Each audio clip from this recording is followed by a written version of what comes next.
نحمده ونصلي على رسوله الكريم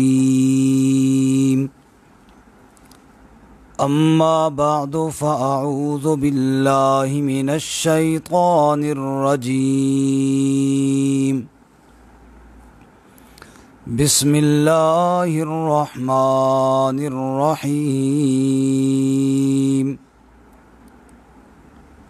قالوا لم نك من المصلين ولم نك نطعم المسكين وكنا نخوض مع الخائضين وكنا نكذب بيوم الدين حتى أتانا اليقين قالوا وہ کہیں گے یعنی اہل جہنم کہیں گے لم نکو من المصلین ہم نمازی نہ تھے ولم نکو نطعم المسکین اور ہم مسکینوں کو کھانا نہ کھلایا کرتے تھے وَكُنَّا نَخُوضُ مَعَ الْخَائِضِينَ اور ہم بحث مباحثہ میں مشغول رہنے والوں کے ساتھ مشغول رہا کرتے تھے وَكُنَّا نُكَذِّبُ بِيَوْمِ الدِّينِ اور ہم روز جزا کو جھٹلایا کرتے تھے حَتَّى أَتَانَا الْيَقِينَ یہاں تک کہ ہمیں موت آ گئی سبحان ربک رب العزت عما یصفون وسلام علی المرسلین والحمد للہ رب العالمین اللہم صل علی محمد وعلی آل محمد كما صليت على إبراهيم وعلى آل إبراهيم إنك حميد مجيد اللهم بارك على محمد وعلى آل محمد كما باركت على إبراهيم وعلى آل إبراهيم إنك حميد مجيد معزز سامعین و ناظرین السلام علیکم ورحمۃ اللہ وبرکاتہ۔ سورۃ المدثر کا درس جاری ہے۔ گزشتہ درس میں آپ حضرات نے سنا کہ ہر انسان اپنے اعمال کی وجہ سے رہن رکھا ہوا ہے، گروی رکھا ہوا ہے، مگر وہ خوش نصیب جن کو اعمال نامے دائیں ہاتھ میں ملیں گے وہ اس عذاب سے چھٹکارا پانے والے ہیں، اور وہ جنت میں جانے کے بعد دوزخیوں سے پوچھیں گے ما سلککم فی سقر، تم دوزخ میں کیسے آ گئے، تمہارا کیا جرم تھا۔ تو آج کے سبق میں دوزخی جو اپنا جرم بیان کریں گے اس کو اللہ تعالیٰ بیان فرما رہے ہیں۔ چنانچہ اس موقع پر 4 جرائم اللہ تعالیٰ اہل جہنم کے بیان فرماتے ہیں کہ جہنم میں جانے کے بعد وہ اپنی زبان سے ان 4 گناہوں کا اقرار کریں گے۔ سب سے پہلا جرم قالوا لم نک من المصلین، وہ کہیں گے کہ ہم نماز پڑھنے والے نہ تھے، نمازی نہ تھے۔ اس سے بعد مفسرین نے نماز کا انکار مراد لیا ہے کہ ہم نماز کا انکار کرنے والے تھے، یعنی کفر کے اندر چلے گئے تھے۔ لیکن جمہور مفسرین یہی فرماتے ہیں کہ نماز نہ پڑھنا اگرچہ بندہ انکار نہ بھی کرے تو یہ بھی انسان کو دوزخ میں لے جانے والا عمل ہے۔ اللہ تعالی ہماری حفاظت فرمائے۔ اور کیوں نہ ہو کہ جس خالق کی عبادت کے لیے انسان کو پیدا کیا گیا ہے، جس اللہ نے اعضاء کی سلامتی عطا فرمائی ہے، جب وہ اللہ اپنے سجدے کے لیے بلائے اور بندہ نہ جائے، یہی وجہ ہے کہ امام الانبیاء رحمت کائنات صلی اللہ علیہ وسلم جنہوں نے دشمنوں کو معاف کیا، طائف کے پتھر مارنے والوں کو آپ نے بد دعا نہ دی، ان کو معاف فرمایا، لیکن جن لوگوں نے بغیر عذر کے جماعت چھوڑی ان کے بارے میں آپ یہ فرماتے ہیں میرا جی یہ چاہتا ہے کہ میں چند جوانوں سے کہوں کہ ایندھن جمع کریں اور آگ لگا کر ان لوگوں کے گھروں کو جلا دوں جو بغیر عذر کے نماز کو حاضر نہیں ہوتے۔ اس سے آپ اندازہ کیجئے اس جرم کی سنگینی کو کہ کتنا سنگین جرم ہے نماز کو ضائع کرنا۔ قرآن کریم میں اللہ تعالیٰ نماز میں سستی کرنے کی عادت منافقین کی بیان کرتے ہیں۔ ارشاد فرماتے ہیں کہ اذا قاموا الی الصلاۃ قاموا کسالی یراؤون الناس، کہ وہ جب بھی نماز کے لیے اٹھتے ہیں سستی کے ساتھ اور لوگوں کو دکھانے کے لیے۔ اور اللہ کامیاب ایمان والوں کی صفت بیان کرتے ہیں قد افلح المؤمنون الذین هم فی صلاتہم خاشعون، وہ ایمان والے کامیاب ہو گئے جنہوں نے اپنی نمازوں میں خشوع پیدا کر لیا۔ اور ایک جگہ اللہ فرماتے ہیں قد افلح من تزکا وذکر اسم ربی فصلی، وہ کامیاب ہوا جس نے اپنے من کو پاک کیا اور اللہ کا ذکر کیا اور نماز پڑھی۔ اور اس ایک جگہ اللہ حکم دیتے ہیں حافظوا علی الصلوات والصلاۃ الوسطی وقوموا للہ قانتین، نمازوں کی حفاظت کرو۔ اور رسول اللہ صلی اللہ علیہ وسلم فرماتے ہیں لیس صلاۃ اثقل علی المنافقین من صلاۃ الفجر والعشاء، فرماتے ہیں منافقین پر فجر اور عشاء کی نماز بڑی مشکل ہے۔ اس پہ غور کیجئے اور اللہ ہم سب کو نماز کا اہتمام کرنے کی توفیق عطا فرمائے۔ یہ بے نمازگی کہیں ہمیں دوزخ میں نہ لے جائے۔ اہل جہنم اپنی زبان سے اقرار کریں گے کہ ہم دنیا میں بے نمازی تھے اور اس وجہ سے آج دوزخ کی بھیڑ چڑھ گئے، اللہم احفظنا منہ۔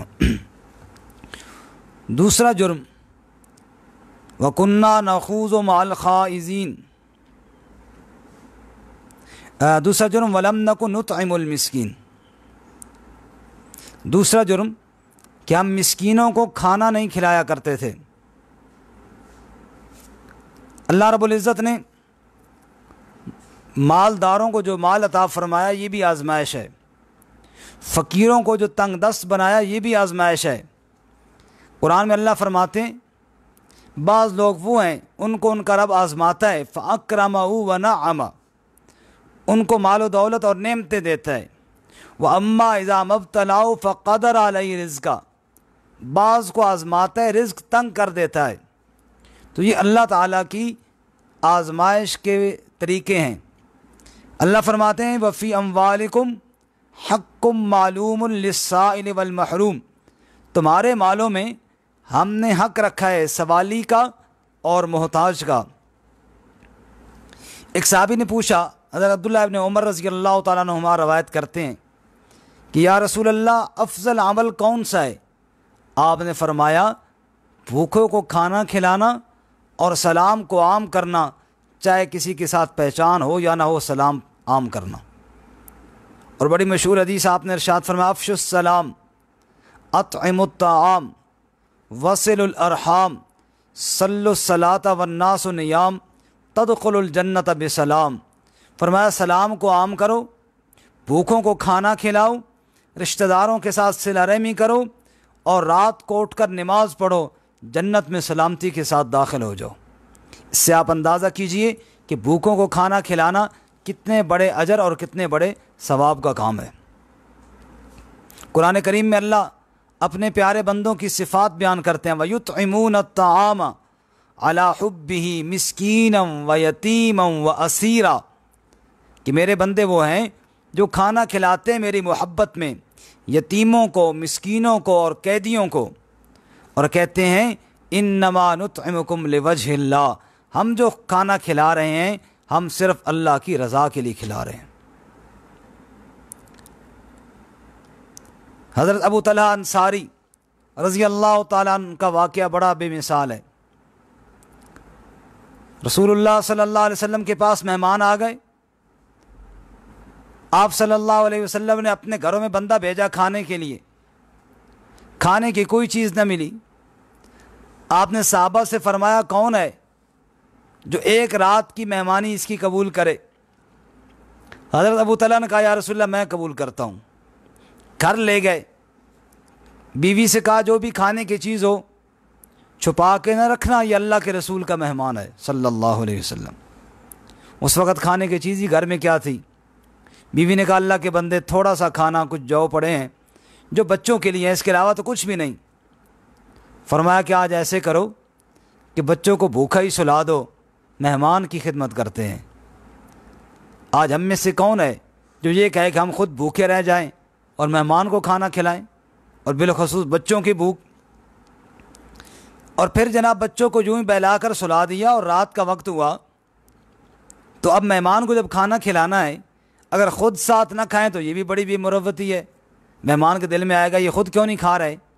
تو بیوی سے کہا کہ میں بھی مہمان کے ساتھ کھانے کی پر بیٹھ جاؤں گا اور کھاؤں گا نہیں، یوں ہاتھ ہلاتا رہوں گا، اور تم چراغ کو درست کرنے کے بہانے سے بجھا دینا، اندھیرا ہو جائے گا، مہمان یہ سمجھے گا کہ یہ بھی کھا رہا ہے، حالانکہ میں کھاؤں گا نہیں، میں ویسے ہاتھ ہلاتا رہوں گا، منہ ہلاتا رہوں گا۔ مہمان نے پیٹ بھر کے کھا لیا، ایسا ہی کیا انہوں نے، اور ساری رات خود بھی بیوی بچوں نے سب نے بھوکی گزار دی۔ صبح کے وقت جب رسول اللہ صلی اللہ علیہ وسلم کے پاس گئے تو آپ دیکھ کر مسکرائے اور فرمایا تمہارا وہ رات والا عمل جو ہے نا وہ تمہارے اللہ کو بڑا پسند آیا، اور اللہ نے فرمایا وَيُؤْثِرُونَ عَلَىٰ أَنفُسِهِمْ وَلَوْ كَانَ بِهِمْ خَصَاصَةٌ۔ یہاں پہ ایسے ایمان والے بھی ہیں کہ دوسرے مسلمانوں کو اپنی جان پر ترجیح دیتے ہیں، خود بھوک برداشت کر لیتے ہیں۔ آج ہمارے عامی مہمان آئے، ہمارے کیا حالات ہوتے ہیں؟ اور اللہ کے نبی کے وہ صحابی جن کی اللہ قرآن میں تعریف کرتے ہیں مہمان کا برتاؤ دیکھ کر، تو فرمایا دوزخی کہیں گے یا اللہ ہم کھانا نہیں کھلایا کرتے تھے، یہ ہمارا جرم ہے۔ اور سورہ ماعون میں کیا فرماتے ہیں؟ فرمایا رَأَيْتَ الَّذِي يُكَذِّبُ بِالدِّينِ فَذَلِكَ الَّذِي يَدُعُّ الْيَتِيمَ وَلَا يَحُضُّ عَلَىٰ طَعَامِ الْمِسْكِينِ۔ کیا آپ نے دیکھا اس شخص کو جو روز جزا کا منکر ہے؟ یہ وہ ہے جو یتیموں کو دھکے دیتا ہے اور مسکین کے کھانے کی طرف ترغیب بھی نہیں دیتا۔ آپ صلی اللہ علیہ وسلم فرمایا ابو ذر جب شوربہ بناؤ تو اس میں پانی زیادہ ڈالو، پڑوسیوں کو بھی ہدیہ دے دیا کرو۔ اور آپ صلی اللہ علیہ وسلم نے یہ بھی ارشاد فرمایا اگر کسی کا غلام یا نوکر ہو تو اس کو ساتھ بٹھا کر کھانا کھلاؤ، اور اگر اتنی توفیق نہ ہو تو اس کو چند لقمے اس میں سے ضرور کھلاؤ جس نے گرمی اور تپش برداشت کر کے تمہارے لیے کھانا تیار کیا ہے۔ اور اللہ تعالیٰ کیا فرماتے ہیں جی قرآن کریم میں سورۃ البلد میں؟ فرمایا فَلَاقْتَحَمَ الْعَقَبَةَ وَمَا أَدْرَاكَ مَا الْعَقَبَةُ فَكُّ رَقَبَةٍ أَوْ إِطْعَامٌ فِي يَوْمٍ ذِي مَسْغَبَةٍ يَتِيمًا ذَا مَقْرَبَةٍ أَوْ مِسْكِينًا ذَا مَتْرَبَةٍ۔ اللہ فرماتے ہیں تمہیں ابھی وہ کام کرنے ہیں جو تم نے ابھی تک نہیں کیے۔ یا اللہ وہ کون سے کام؟ فرمایا تم نے غلاموں کی گردنوں کو آزاد کرنا ہے، اور سخت بھوک والے دن مسکینوں کو کھانا کھلانا ہے، یتیم خاکسار یا کسی غریب مسکین کو تم نے کھانا کھلانا ہے جب سخت بھوک کا دن ہو اور کھانے کے لیے اس کو کچھ نہ ملے، اس دن اس کے کھانے کی فکر کرو۔ اللہ فرماتے ہیں جس نے یہ کام کر لیا وہ جنتی ہو گیا، اور جس نے بھوک والے دن بھی مسکین کا خیال نہ کیا۔ سن لیجئے قرآن کیا کہتا ہے۔ رسول اللہ صلی اللہ علیہ وسلم نے اسی لیے ارشاد فرمایا انا وکافل الیتیم فی الجنت ہاکذا، او کما قال رسول اللہ صلی اللہ علیہ وسلم، فرمایا میں محمد کریم صلی اللہ علیہ وسلم اور یتیم کی پرورش کرنے والا جنت میں ایسے اکٹھے ہوں گے جیسے یہ دو انگلیاں اکٹھی ہیں۔ سبحان اللہ۔ تو دوسرا جرم کیا ہے جی؟ مسکینوں کو کھانا نہ کھلانا. اور تیسرا جرم فرمایا وَكُنَّا نَخُوضُ مَعَ الْخَائِضِينَ.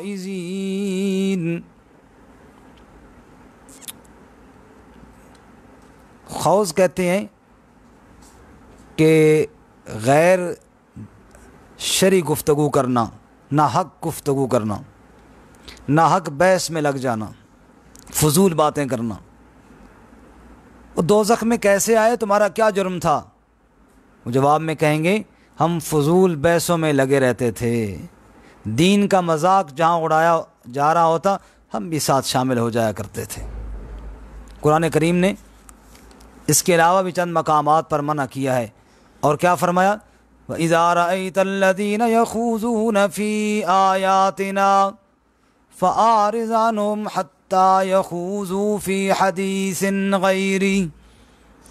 اے میرے محبوب صلی اللہ علیہ وسلم، جب آپ دیکھیں کچھ ایسے لوگوں کو جو میری آیتوں کا مذاق اڑا رہے ہیں اور ان کے خلاف کجروی کی بحث میں لگی ہوئی ہیں، فَلَا تَقْعُدْ مَعَهُمْ، میرے محبوب کبھی ایسے لوگوں کے ساتھ مت بیٹھنا، حَتَّى يَخُوضُوا فِي حَدِيثٍ غَيْرِهِ، یہاں تک کہ وہ اور باتوں میں شروع ہو جائیں.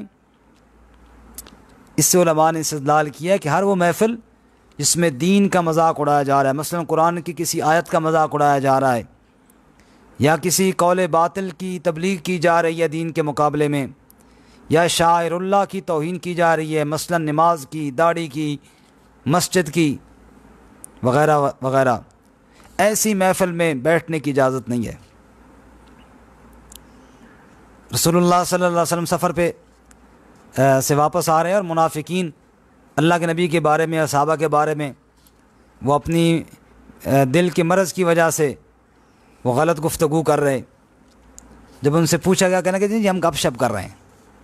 اللہ تعالیٰ قرآن میں فرماتے ہیں وَلَئِن سَأَلْتَهُمْ لَيَقُولُنَّ إِنَّمَا كُنَّا نَخُوضُ وَنَلْعَبُ. اگر آپ ان سے پوچھیں کہ یہ تم کیا فضولیات بول رہے تھے، جواب میں کہیں گے او جی ہم تو گپ شپ کر رہے تھے. قُلْ أَبِاللَّهِ وَرَسُولِهِ وَآيَاتِهِ كُنْتُمْ تَسْتَهْزِئُونَ. ان سے کہہ میرے محبوب تمہیں گپ شپ کے لیے اللہ اور اس کے رسول اور اس کی آیات ہی ملی ہیں. تو ہر بندہ اپنے گریبان میں جا کر سوچے اور جھانکے کہ کیا میں ایسی محفل میں تو نہیں بیٹھتا جہاں اللہ کے دین کا مذاق اڑایا جاتا اور میں بھی ساتھ ہنستا ہوں. نعوذ باللہ من ذالک. کسی دین کے معاملے میں کوتاہی عملی طور پہ کرنا یہ گناہ ہے، اور دین کے کسی حصے کا، دین کے کسی جز کا مذاق اڑانا یہ کفر ہے، دوزخ میں لے جانے والا عمل ہے. اور قرآن میں اللہ کیا فرماتے ہیں فَذَرْهُمْ يَخُوضُوا وَيَلْعَبُوا حَتَّى يُلَاقُوا يَوْمَهُمُ الَّذِي يُوعَدُونَ. میرے محبوب ان کو چھوڑو، ان کو لگے رہنے دو، ان قریب قیامت والا دن آ جائے گا اور اس دن ان کو پتہ چلے گا کہ یہ کیا بدعمالیاں کرتے رہے، میرے دین کا مذاق اڑاتے رہے. اور ایک جگہ اللہ فرماتے ہیں فَوَيْلٌ يَوْمَئِذٍ لِّلْمُكَذِّبِينَ الَّذِينَ هُمْ فِي خَوْضٍ يَلْعَبُونَ. فرمایا دن قیامت کے چھٹلانے والوں کے لیے بڑی ہلاکت ہے، اور جو فضول بحثوں کے اندر لگے رہتے تھے. آج ہم دیکھیں نا، ہر بندہ دین کے بارے میں پورا مفتی ہے،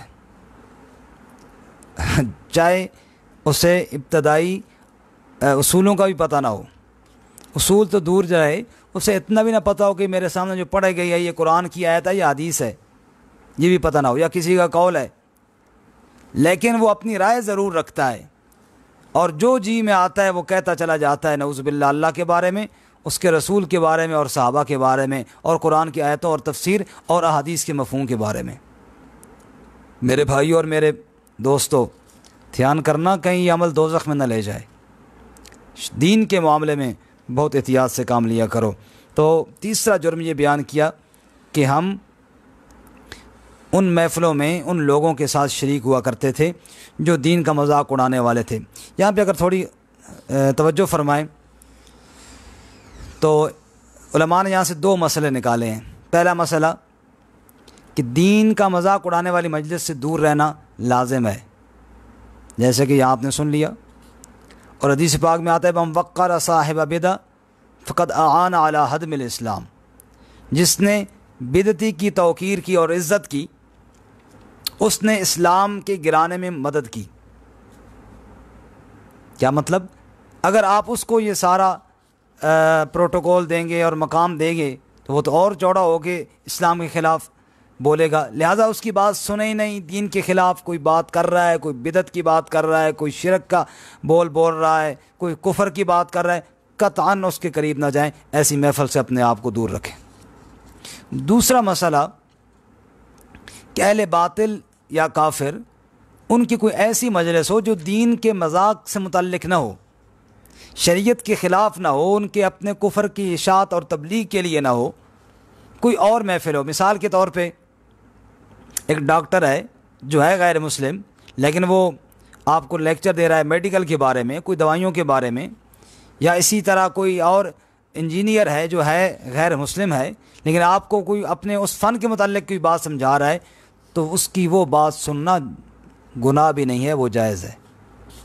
یہ بھی اسی آیت سے ثابت ہوتا ہے۔ کیسے؟ کنّا نخوض مع الخائضین، ہم وہ بحث کرنے والوں کے ساتھ بحث کرتے تھے، یہ جرم ہے دوزخ میں۔ یعنی ہم ان کے ساتھ مل کر اگر وہ بحث نہ کریں، ان کی بیہودہ گفتگو میں شریک نہ ہو، تو پھر گویا کہ جرم نہیں ہے۔ اور جیسا کہ دوسرے مقام پہ اللہ تعالیٰ خود فرماتے ہیں نا، حتیٰ یخوضوا فی حدیث غیری، کہ اگر وہ اور باتوں میں مشغول ہوں تو پھر تو ٹھیک، لیکن دین کے خلاف بول رہے ہیں تو پھر نہ بیٹھو۔ تو یہ 3 جرائم۔ اور آخری جرم آج کے سبق میں، وَكُنَّا نُكَذِّبُ بِيَوْمِ الدِّينِ، ہم روز جزا کو جھٹلایا کرتے تھے۔ قیامت کے منکر تو اب جانتے ہیں کہ مشرکین تھے ہی تھے، وہ تو قیامت کے قائل ہی نہیں تھے کہ قیامت قائم ہی نہیں ہوگی۔ اور یا بعض لوگ جیسے یہود اور نصارہ، وہ یہ قائل تھے کہ قیامت تو ہوگی لیکن ہمیں کوئی نہیں پوچھے گا، نحن ابن اللہ وحباؤ، ہم اللہ کے بیٹے اور اللہ کے محبوب ہیں، نعوذ باللہ، ہم چاہتے ہیں ہمیں کوئی کچھ نہیں پوچھے گا۔ یا بعض لوگوں کا یہ نظریہ تھا کہ ہمیں چھڑا لیا جائے گا۔ تو اللہ تعالیٰ فرماتے ہیں کہ اس طرح وہ قیامت کے منکر تھے، کسی صورت میں بھی قیامت کو سرے سے مانتے ہی نہ تھے، یا مانتے تو تھے، ہم یہ سمجھتے تھے ہمیں پوچھنے والا کوئی نہیں، بس یہ ہماری زندگی اسی کیفیت میں گزر رہی تھی۔ نماز نہیں پڑھتے تھے، مسکین کو کھانا نہیں کھلایا کرتے تھے، فضول بحثوں میں لگے رہتے تھے، قیامت کے منکر تھے، قیامت کا خوف نہیں تھا ہمارے دل میں، حتیٰ اتانا الیقین، یہاں تک کہ ہمیں موت آ گئی۔ یقین سے مراد موت، یقینی امر موت کا ہے، جیسا کہ اللہ اپنے حبیب سے فرماتے ہیں نا، وَاعْبُدْ رَبَّكَ حَتَّىٰ يَأْتِيَكَ الْيَقِينُ، رب کی عبادت اس وقت تک کر جب تک موت نہ آ جائے۔ تو یقین کے بعد نا موت، کہ فرمایا حتیٰ اتانا الیقین، اسی حالت میں تھے کہ موت آ گئی، نہ توبہ کر سکے اور نہ ہوش سنبھال سکے، پکڑے ہوئے آ گئے اور یہاں دوزخ کی آگ میں پھینک دیے گئے۔ تو میرے معزز سامعین و ناظرین، آج کے درس میں ہم نے وہ 4 جرائم اور وہ 4 قصور جو انسان کو دوزخ میں لے کر جاتے ہیں ان کا پڑھا ہے، اور مجرمین دوزخ میں خود اقرار کریں گے، ہم نماز نہیں پڑھتے تھے، مسکینوں کو کھانا نہیں کھلایا کرتے تھے۔ میرے بھائیوں، نماز کا بھی اہتمام کیجئے، مسکینوں کا کھانا، خصوصاً آج کل کے یہ جو حالات ہیں ہمارے ملک پاکستان میں، اللہ تعالیٰ بہت جلد نجات نصیب فرمائے اس کرونا کی وبا سے، پوری دنیا کو بالخصوص ہمارے ملک کو اللہ بہت جلد نجات نصیب فرمائے۔ جہاں بھی مسلمان پریشان ہیں اللہ تعالیٰ ان سب کو نجات نصیب فرمائے۔ بالخصوص جو پرائیویٹ اداروں میں کام کرنے والے ملازمین تھے وہ بہت پریشان ہیں، ان کے ساتھ تعاون کیجیے۔ بعض عزت دار لوگ ہیں، وہ مانگنے والے نہیں ہیں لیکن بھوکے ہیں، محتاج ہیں، ان کو کھانا کھلائیے، یہ بہت بڑی جنت کا سودا ہے۔ اور ایسا نہ ہو پڑوس کے اندر بھوکے ہوں اور ہم نمازی بھی ہوں، ہم حاجی بھی ہوں، کہیں ایسا نہ ہو ہم پکڑے نہ جائیں۔ تو فرمایا کہ مسکینوں کو کھانا نہ کھلانے کی وجہ سے دوزخ میں آ گئے۔ تیسرا جرم، فضول بحثوں میں لگے رہے، دین کا مذاق اڑاتے رہے، اس لیے دوزخ میں آ گئے۔ اور چوتھا جرم، قیامت کا خوف دل سے نکال دیا، اس لیے دوزخ میں آ گئے۔ اللہ تعالیٰ مجھے آپ سب کو ان تمام جرائم سے بچنے کی توفیق عطا فرمائے۔ وآخر دعوانا ان الحمد للہ رب العالمین۔ السلام علیکم ورحمۃ اللہ وبرکاتہ۔